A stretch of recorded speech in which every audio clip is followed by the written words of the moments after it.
Hello everybody, happy Monday. Starting off a brand new week.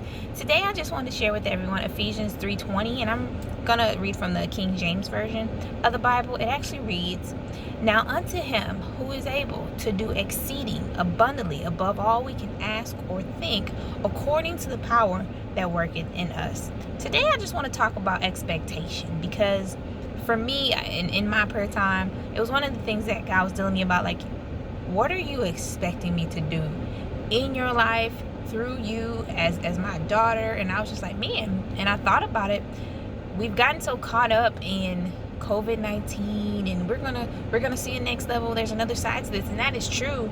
But what's on the other side? What are you expecting God to do when he brings you out of this? How are you expecting things to be different? Because we know it's not going back to how it was before. And I just think about how God reminded me of all the times in the past that he's come through. Like, he's like, have I failed you yet? And I think we all might need to remember that today, that God has never failed us. There's some mistakes that we've made. We might have gone the wrong way. And even in that, I know myself, God just still makes a way out of no way, provides, protects, make sure even if you delay things, like, oh my goodness, not that that's the route that you want to go, but that he makes sure to get you back on track, you know? And so in thinking about that today, when it says exceeding abundantly above all you can ask or think, a lot of times we think about finances and things, but God sent Jesus so you could have life, period, more abundantly, right? So if that is the case, that means that he's not just going to give you a marriage, he's going to give you a blessed marriage. And if your marriage isn't where you want it to be right now, guess what? God is a God who can restore. God is a God that can renew. So he's saying you can have better than what you currently have.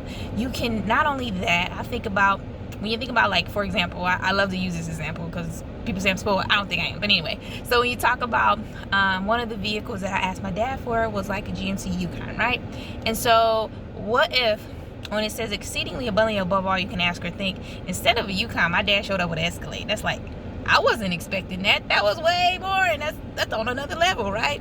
God wants you to think about your life like that. Like, don't expect me to get you increase. Expect greater than what you're expecting. And what does that look like? The mind can't even comprehend what God's going to do through you, for you, and in these next couple months. 2020 is not over. COVID-19 has had its time. We got the hornets that was out here. There's this cloud of dust and stuff that they're talking about. Like, oh my goodness.